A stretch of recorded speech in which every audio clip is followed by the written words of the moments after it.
في لياليك أمل بناديك مشتاق لعنيك وحشني لقاك بالي مشغول بهواك على طول وليلي طول وانا Silakan duduk.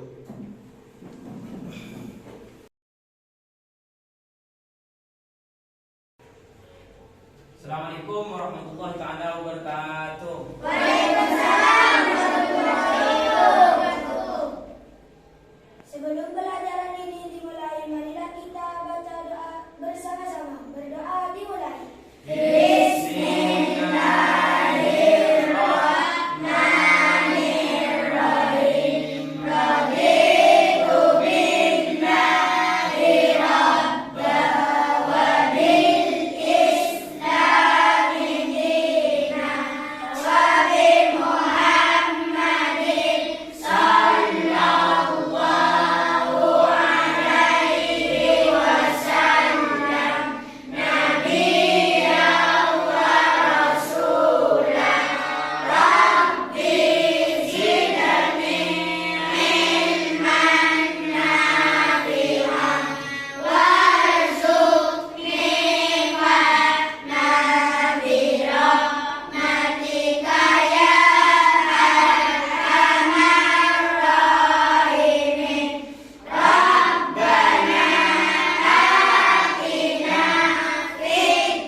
Baik anak-anakku sekalian, sebelum pelajaran atau materi hari ini dimulai, maka Bapak akan mengabsen terlebih dahulu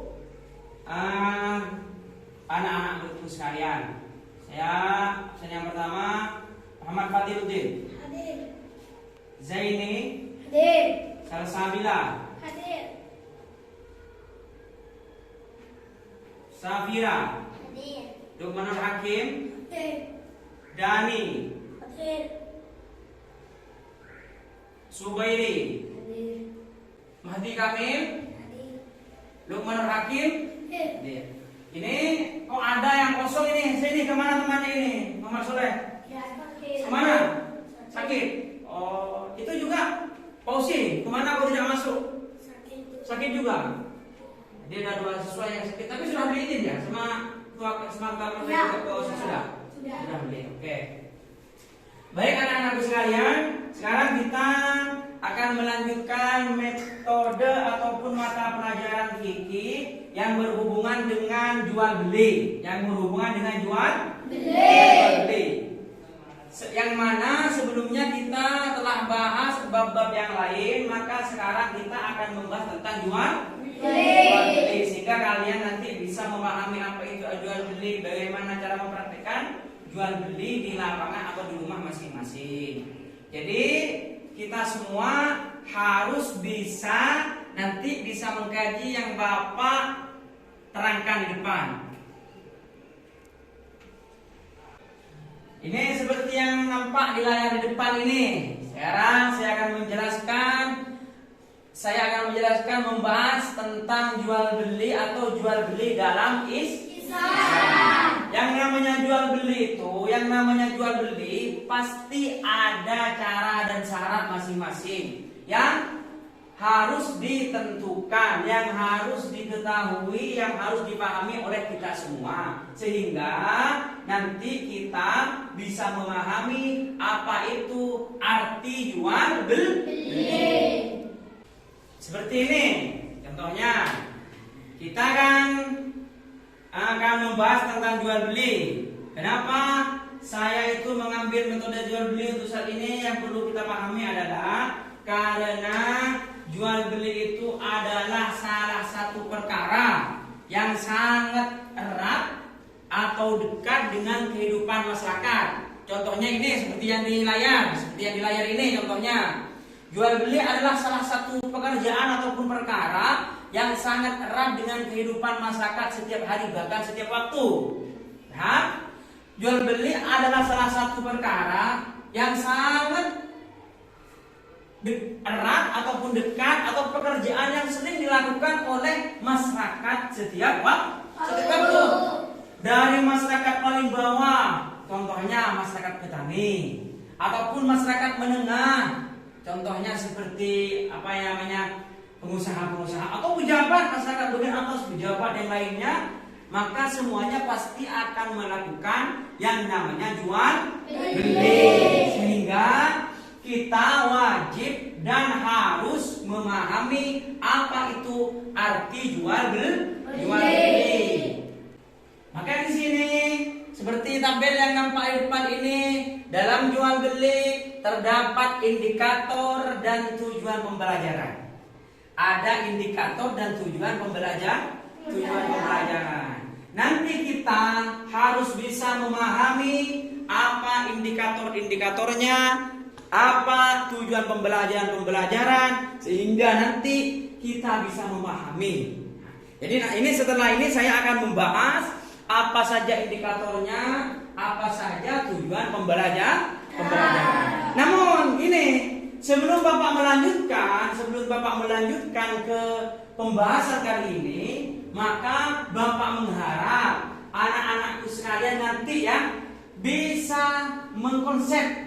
Ini untuk kelompok nanti, kelompok 1, 2, 3, dan 4 nanti untuk kelompok.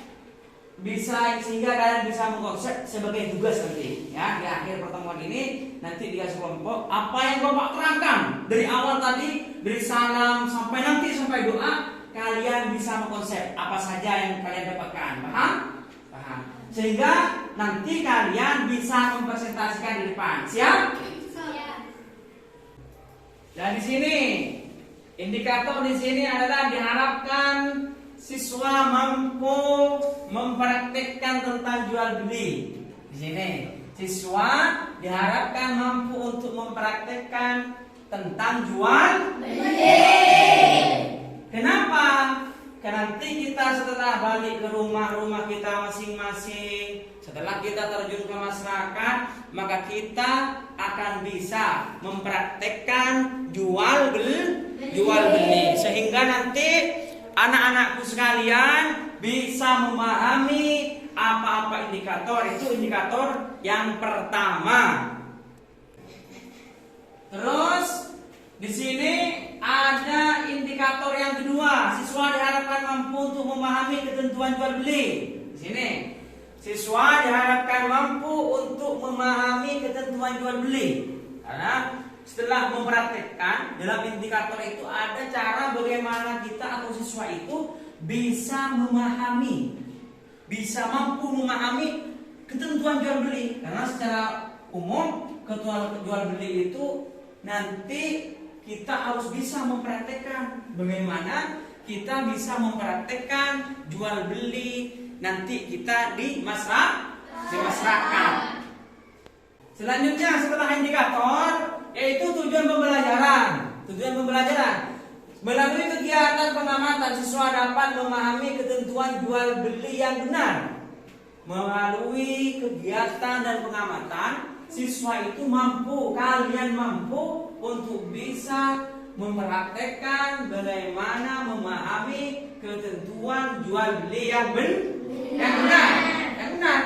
Sehingga nanti anak-anakku sekalian atau para siswa ini tidak mengalami kelemahan atau kebodohan dalam masalah jual beli. Ini adalah tujuan pembelajaran.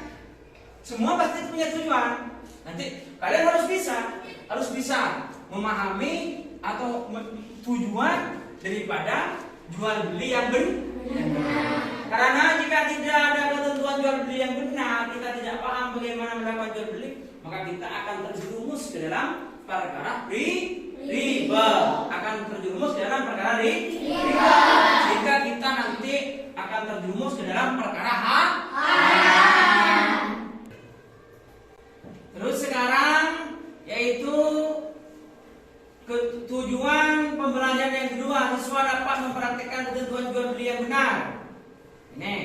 setelah mempraktikkan jual beli yang benar, maka sekarang di antara barang-barang yang boleh diperjualbelikan, di antara barang-barang yang boleh diperjualbelikan, yang pertama alat komunikasi. Ini di antaranya yang saya tidak sebutkan semua, bukan semuanya. Kalau semuanya nanti banyak dan luas, karena ini waktunya terbatas. Maka Bapak cuma bisa menjelaskan ini saja. Yang pertama, di antara barang yang boleh diperjualbelikan adalah alat komunikasi. Contohnya di sini seperti gambar, coba lihat. Ada telepon, ada walkie-talkie, ada juga televisi, ada nama juga open, kalau di sini bayar open. Terus di sini ada kipas dan lain sebagainya. Jadi nanti saya mengharap kepada anak-anakku sekalian untuk bisa mengerti, ya. Ini alat-alat yang dijual yang bisa diperjualbelikan. Yang pertama adalah alat komunikasi. Komunikasi terdiri apa saja? Yang pertama diantaranya adalah telepon. Yang kedua adalah televisi. Yang ketiga diantaranya adalah kulkas. Terus di sini barang-barang atau bahan-bahan yang bisa diperjualbelikan. Ini diantaranya yang kedua adalah makanan. Makanan, tapi meskipun makanan tidak sembarang makanan. Makanan yang diperbolehkan dalam syariat Islam. Yang kedua adalah makanan. Jadi ingat, kita kalau bisa membeli makanan nanti akan ada syarat dan rukun. Bagaimana cara membeli, bagaimana konsep membeli, bagaimana cara kita bisa memahami untuk bisa tidak terjerumus ke dalam perkara yang dilarang oleh syariat Islam. Paham? Paham ini yang kedua. Terus yang ketiga sekarang. Yang ketiga lihat di depan. Ini yang kedua. Terus yang ketiga lihat di depan adalah minuman. Nah, ini minuman. Setelah makanan yaitu minuman. Yang pertama adalah komunikasi, yang kedua adalah makanan, yang ketiga adalah minuman. Banyak sebenarnya. Tapi minuman di sini yang diperbolehkan atau hukum minuman yang diperbolehkan untuk diperjualbelikan adalah minuman-minuman yang mana minuman tersebut dihukumi halal dalam syariat Islam. Ini Bapak cuma jelaskan 3. Yang pertama adalah alat komunikasi, yang kedua adalah makanan, yang ketiga adalah minuman. Itu 3 ya sudah. Jadi nanti sampai harus bisa memikir sambil menulis, ingat apa yang menjadi ketentuan dalam jual beli sehingga kalian nanti bisa paham. Oke? Ini yang keempat. Yang keempat, barang yang bisa diperjualbelikan adalah pakaian. Adalah pakaian. Ini pakaian. Bisa. Setelah komunikasi, terus makanan, minuman, yang keempat adalah pakaian. Jadi anak-anakku sekalian, yang keempat perkara atau barang yang bisa diperjualbelikan adalah pakaian. Sehingga kalian atau nanti kita setelah sampai di rumah kita bisa menggunakan apa saja. Namun ini semua anak-anakku sekalian, tolong ya, untuk jual beli yang seperti ini sebenarnya ada yang namanya syarat dan rukun. Ada syarat dan rukun, sehingga nanti kalian harus bisa apa saja syaratnya, apa saja rukunnya. Kalian harus lebih memahami dan lebih mengetahui. Nah ini coba lihat di depan anak-anakku sekalian. Ini adalah yang selanjutnya, yaitu syarat dan rukun jual beli. Ini dalam jual beli ada syarat dan rukun, paham? Ada dalam jual beli ini ada syarat dan rukun. Tentunya sama. Seperti kita sholat ada syarat dan rukun. Seperti puasa ada syarat dan rukun. Semuanya ada ketentuan syarat dan rukun. Sehingga nanti kita harus mengetahui apa saja syarat dan rukun jual beli. Kalau kita sudah mengetahui apa saja syarat dan rukun jual beli, maka kita ini akan selamat dari perkara-perkara yang perkara tersebut dilarang oleh agama.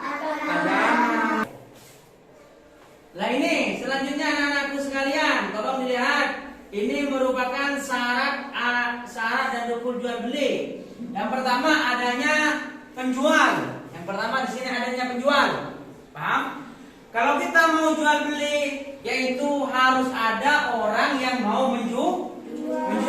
Itu yang pertama. Yang kedua adalah adanya pembeli. Seorang yang mau membeli. Yang ketiga adanya barang yang diperjualbelikan. Adanya barang yang diperjualbelikan. Sehingga nanti kita akan tahu apa saja syarat yang bisa diperjualbelikan. Terus yang keempat adanya kesepakatan. Yang keempat adanya kesepakatan di antara dua pihak.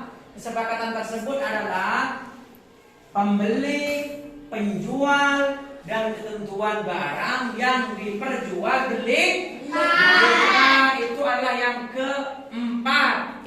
Terus ini yang kelima atau yang terakhir. Ya, ini yang terakhir dalam syarat dan jual beli ada ijab dan qabul. Adalah ijab dan qabul. Nanti di sini ijab dan qabul akan saya terangkan lagi. Apa saja ijab, apa qabul, dan apa saja yang bisa disebutkan di keduanya tersebut nanti. Seperti itu. Itu adalah syarat jual beli, diantaranya itu syarat jual beli. Terus yang selanjutnya setelah kita membahas tentang syarat dan jual beli, syarat dan rukun jual beli di sini, setelah kita membahas ini semua, maka di sini kita akan tahu syarat orang yang diperbolehkan jual beli, syarat barang yang diperbolehkan untuk jual beli. Yang pertama di sini adalah syarat barang yang diperbolehkan untuk jual beli, dan yang kedua adalah syarat penjual dan pembeli. Di sini ada yang pertama saya bahas tentang syarat barang yang diperjualbelikan atau barang yang bisa diperjualbelikan. Yang kedua adalah syarat penjual dan pembeli. Yang pertama syarat dan barang yang bisa diperjualbelikan. Ini menjadi syarat yang pertama. Yang pertama adalah suci. Barangnya harus berbentuk barang suci. Kalau barangnya barang najis, itu tidak diperbolehkan. Tidak boleh menjual barang yang barang najis. Contohnya, kalau kita menjual kencing, boleh apa tidak? Tidak boleh. Menjual kotoran boleh apa tidak? Menjual homer boleh apa tidak? Kenapa? Karena syarat jual beli adalah harus suci. Kalau misalnya kita menjual Coca-Cola yang suci, boleh apa tidak? Kalau kita menjual susu, boleh apa tidak? Kalau kita misalnya menjual air mineral, minuman, boleh apa tidak? Boleh, karena hal tersebut adalah suci. Itu adalah syarat barang. Yang kedua, barang yang boleh diperjualbelikan adalah bermanfaat. Harus ada manfaatnya. Contohnya, kita beli minuman, manfaatnya apa? Untuk menghilangkan haus. Kita membeli makanan, manfaatnya apa? Untuk menghilangkan lapar. Kita membeli pakaian, manfaatnya apa? Untuk menutupi badan. Harus ada manfaatnya. Kalau tidak ada manfaatnya, hukumnya tidak boleh diperjualbelikan. Kenapa? Karena tidak ada syarat. Itu adalah yang nomor 2. Itu harus bermanfaat. Kalau tidak ada manfaatnya, contohnya kita menjual racun biar orang yang mati, hukumnya boleh apa tidak? Tidak boleh. Yang penting bagaimanapun apapun saja yang tidak ada manfaatnya, itu tidak boleh diperjualbelikan. Yang ketiga di sini adalah milik sendiri atau milik orang lain yang telah diwakilkan kepada kita. Tidak boleh menjual kalau bukan miliknya sendiri. Jadi yang kedua itu, yang ketiga yaitu di sini, yang ketiga harus yang boleh diperjualbelikan adalah miliknya sendiri. Kalaupun bukan miliknya sendiri atau milik orang lain, itu boleh, tapi dengan cara apa? Dengan cara harus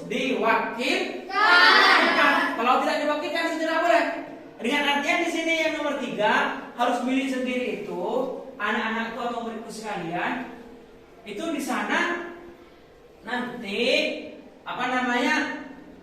dengan artian kita tidak boleh menjual miliknya orang lain. Tidak boleh. Artinya kalau misalnya kita menjual miliknya orang lain tanpa adanya kesepakatan dari pemiliknya, itu hukumnya tidak boleh. Terus ini yang keempat, barang yang diperjualbelikan dapat diserah terimakan. Dengan artian setelah kita melakukan transaksi jual beli, sudah dijual, sudah dibeli, harus diserahkan kepada pihak orang yang membeli.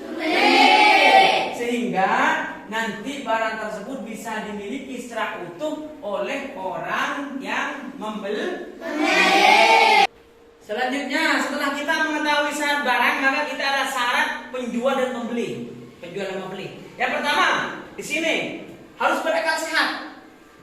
Orang yang menjual dan orang yang membeli harus berakal sehat. Dengan artian mereka bukan orang gila. Kalau misalnya ada orang gila mau jual sepeda motor ini, mau saya jual sepeda motor saya, misalnya orang gila mau jual seperti itu sah apa tidak? Tidak sah. Kenapa kok tidak sah? Karena hal tersebut tidak termasuk orang yang waras atau tidak termasuk orang yang sehat. Terus yang selanjutnya di sini ada atas kemauannya sendiri. Tidak ada paksaan dari pihak orang lain, tidak ada paksaan. Misalnya ini saudara Lukman, contohkan sama Lukman ya, anak saya Lukman. Lukman mau jual sepeda engkolnya kepada Dani misalnya. Lukman yang mau menjual itu harus kemauannya sendiri. Tidak boleh. Lukman, Dani bilang, sepeda kamu mau saya beli Lukman, tidak mau dijual. Kalau kamu tidak kasih saya pukul kamu Lukman. Nah, itu tidak boleh hukumnya. Artinya kalau hal yang seperti itu hukumnya tidak sah. Terus di sini syaratnya penjual dan pembeli sudah dewasa. Artinya yang menjual bukan seorang anak. Harus dewasa atau beliau. Kalau tidak beliau itu tidak diperbolehkan. Misalnya ini masih umur 8 tahun, ada anak-anak yang masih umur 8 tahun, atau masih ada anak-anak yang umur 7 tahun. Ternyata dia mau jual sepeda motor ayahnya. Itu boleh atau tidak? Tidak boleh. Kenapa tidak boleh? Karena masih anak. Seperti itu. Seterusnya ini anak-anakku sekalian tolong dilihat ya di depan di layar itu. Tolong dilihat ya, itu kan ada. Nah, di sini pembahasannya tentang ijab dan qabul. Ini ijab dan qabul. Setelah tadi saya bahas tentang syarat jual beli adalah adanya penjual, adanya pembeli, terus adanya barang, terus adanya kesepakatan. Yang terakhir adalah ijab dan qabul. Maka sekarang akan bahas apa itu pengertian ijab. Apa itu pengertian ijab? Sekarang yang Bapak bahas adalah ijab terlebih dahulu. Coba lihat di depan lagi di sini. Perhatikan. Ijab adalah perkataan seorang penjual. Ini ijab. Ijab adalah perkataan dari seorang penjual. Misalnya Lukman mau menjual sepeda motornya. Ini saya jual sepeda motor saya dengan harga 10 juta. Dengan harga 10 juta. Itu namanya ijab. Ijab itu dengan artian adalah perkataan dari seorang penjual. Terus di sini yang kedua adalah qabul. Coba lihatlah qabul. Qabul adalah perkataan dari seorang pembeli. Lihat di depan. Qabul adalah perkataan dari seorang pembeli. Contohnya, Lukman mengatakan, saya jual harga motor saya dengan harga 10 juta. Itu namanya ijab. Sedangkan Dani menerima, oke, saya beli sepeda kamu dengan harga 10 juta. Itu namanya qabul. Jadi ijab dan qabul adalah perkataan dari kedua pihak seperti itu. Nah, jadi di sini ini adalah qabul, contoh dari qabul. Baik anak-anakku sekalian, sekarang ini setelah kita memahami apa itu jual beli adalah tukar menukar barang dengan barang ataupun tukar menukar barang dengan uang dengan cara yang sah. Itu Itu jual beli. Kenapa saya sebutkan jual beli di belakang? Tidak disebutkan tadi mulai depan? Karena saya mengharap kalian lebih berteliti untuk mengerjakan tugas setelah ini. Baik, kita akan semua anak-anakku sudah membahas tentang jual beli, yaitu diantaranya syarat jual beli, rukun jual beli, terus orang yang boleh memperjualbelikan, barang yang boleh diperjualbelikan. Kita semua kan sudah membahas, sudah mengetahui bagaimana cara-caranya. Maka ketika sekarang saya mengharap anak-anakku sekarang bentuk kelompok, ya, saya bentuk kelompok. Yang paling barat sana, ini adalah kelompok 1. Yang ini kelompok 2 terdiri dari 3 orang. Yang ini kelompok 3 dan nanti yang paling timur adalah kelompok 4. Kalian tugasnya apa? Seperti yang telah saya katakan tadi, bahwa kalian itu nanti konsep apa saja yang Bapak terangkan tadi, mulai dari salam sampai salam lagi, mulai dari doa sampai doa lagi nanti. Nah, sekalian harus bisa mengonsep. Ayo sekarang langsung bentuk kelompok. Ayo lagi yang pertama kalian anak-anakku coba kelompok itu ditulis yang pertama kelompok 1 misalnya di sini kelompok 1 atas nama siapa saja langsung tulis di sini kelompok 1 sini misalnya siapa nanti kelompok 1 tulis kelompok 1 di sini nanti namanya siapa kelompok 1 perwakilan nanti ke depan ya. Bagus ya, jangan lupa tulis nama kelompoknya ya. Setelah kalian nanti menulis nama kelompok, misalnya kelompok 3 terdiri dari Nur Hasanah, terus terdiri dari Subairi, terus terdiri dari Firsa Aulia, maka kalian nanti itu bisa menuliskan judul atau tema apa yang kalian tulis. Misalnya kelompok 3 adalah judul syarat dan rukun jual beli ya, misalnya seperti itu. Baik, sekarang kerja kelompok sudah, maka saya mohon sekarang perwakilan dari kelompok-kelompok kalian. Kelompok 1 siapa, kelompok 2 siapa, kelompok 3 siapa, kelompok 4 siapa ya, dengan judul yang sudah ditentukan. Oke, mari sekarang saya mulai dari kelompok 1 terlebih dahulu. Nanti siapa perwakilan dari kelompok 1 yang maju ke depan, ayo. Oke, sekarang perwakilan dari kelompok 1. Ini perkenalkan dulu ya, nanti di sini yang keras presentasikan, ini harus dipresentasikan di depan teman-teman kalian semua. Assalamualaikum warahmatullahi wabarakatuh. Waalaikumsalam warahmatullahi wabarakatuh. Saya dari kelompok 1 atas nama Nuri Maulidia Salsabila, Muhammad Zainuddin, Ahmad Fadilur Rahman, Maisafira Putri. Di sini ada beberapa konsep yang kami sajikan, yaitu satu, barang yang boleh diperjualbelikan. Bagus. Terus yang kedua? Yang kedua, syarat jual beli diantaranya. Oh, syarat jual beli. Terus yang ketiga? Tujuan pembelajaran. Oh, tujuan pembelajaran. Bagus. Barang yang boleh diperjualbelikan. 1. Alat komunikasi. 2. Alat musik. 3. Makanan. 4. Minuman. 5. Pakaian. 2. Syarat jual beli diantaranya 1. Adanya penjual. 2. Adanya pembeli. 3. Adanya barang. 4. Kesepakatan. 5. Ijab dan kabul. 3. Tujuan pembelajaran. 1. Melalui kegiatan pengamatan, siswa dapat memahami ketentuan jual beli dengan benar. 2. Kegiatan bermain peran, siswa dapat mempraktekkan ketentuan jual beli dengan tepat. Sekian dari kami. Assalamualaikum warahmatullahi wabarakatuh. Alhamdulillah anak-anakku sekalian, kita barusan sudah mendengarkan beberapa konsep-konsep dari peserta-peserta atau dari kelompok-kelompok 1, 2, dan 3 ya. Itu adalah diantaranya. Maka sekarang tolong untuk semua kelompok ini pekerjaan kalian dikumpulkan sekarang ke Bapak. Langsung di kelompok 1 setorkan ke sana ke saya, ayo biar. Langsung kelompok ini setorkan, kelompok 2 juga setorkan, ayo. Setorkan, nanti Bapak akan melakukan penilaian. Bagaimana kalian nanti bisa biar nanti biasa menjadi evaluasi bagi kalian semua. Yang mana? Kelompok 4, kelompok 3, Bagus. Kelompok 4 sekarang. Bagus, yuk. Kumpulkan. Ini sebentar Bapak akan ngecek ya. Nanti kalian bisa melakukan evaluasi di rumah kalian masing-masing. Paham? Oke. Ini kelompok 1 yang barusan sudah presentasikan. Bagus hasilnya. Cuma nanti ya saya kasih tip bagaimana cara lebih baik.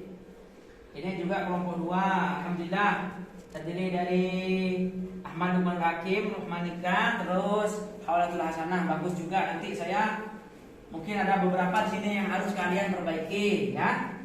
Terus di sini ada juga kelompok 3 terdiri dari Mahdi Kamil di antaranya ya. Terus kelompok 4 di sini ada Subairi dan juga bin Saulia di sini ya. Nanti Bapak, oke, bagus. Alhamdulillah, ini adalah hasil evaluasi kalian ya. Di antaranya ini kelompok 1 ya, kelompok 1, kelompok 2, ini kelompok 3, dan ini adalah kelompok 4 ya, kelompok 4. Baik, kalian sekalian, sekarang kalian sudah mengetahui syarat dan rukun dan cara bagaimana jual beli, maka ada alhamdulillah ya, kita sudah mengetahui apa-apa cara, syarat dan rukun, ketentuan barang yang bisa diperjualbelikan. Nah, alhamdulillah. Selanjutnya, ini adalah materi yang paling selanjutnya ya. Setelah pertemuan ini, kita akan tetap membahas tentang jual beli sebenarnya. Cuman berbeda topik atau berbeda tujuan atau berbeda pemahaman. Tetap nanti di sini Bapak akan menjelaskan tentang jual beli, cuma nanti membahas tentang hiar. Apakah itu hiar majelis, apakah itu hiar salam, apakah itu hiar yang lain ya. Nanti biar kalian lebih lengkap, kalian nanti bisa memahami untuk pertemuan selanjutnya ini. Nanti Bapak share linknya di grup ya, di grup Miftahul Sumber Denda, paham? Nanti kalian di rumahnya masing-masing minta sama bapaknya, minta sama ibunya. Ibu, alhamdulillah praktek pembelajaran kami di madrasah tadi sudah selesai Bu, untuk mata pelajaran fikih kelas 6, dan itu pembelajarannya tentang jual beli. Sekarang Ibu, saya ada tugas, bukan tugas, ada mata pelajaran selanjutnya yang akan dibahas di pertemuan selanjutnya, yaitu tentang hiar. Nah, katanya oleh Bapak Guru itu sudah dikirim ke grup. Nah, nanti di rumahnya kalian bisa membaca, bisa mengkaji, bisa memutolaah tentang materi yang selanjutnya. Nah, terus yang sekarang ternyata nanti sampai ke rumah sampai kurang paham. Saya kurang paham ya. Ini lagi. Nanti ini kan di-share ke YouTube. Kalian bisa dibaca di sana, dikaji lagi, diulang lagi mulai tadi saya yang bahas salam sampai salam lagi nanti. Kalian nanti saya share linknya di grup juga. Kalian bisa pelajari yang sekarang. Paham? Untuk pertemuan yang akan datang, tolong ya. Untuk pertemuan yang akan datang, tolong jangan sampai hilang ini. Catatan-catatan yang tadi jangan sampai hilang. Karena untuk pertemuan selanjutnya masih ada kaitannya dengan jual beli. Alhamdulillah anak-anakku sekalian, pelajaran hari ini, pertemuan kali ini sudah selesai. Semoga apa-apa yang telah Bapak tadi sampaikan kepada kalian bisa dipahami. Amin Allahumma amin. Untuk lebih efisiennya waktu, silakan kita sebelum menutup pertemuan ini berdoa bersama-sama. Allah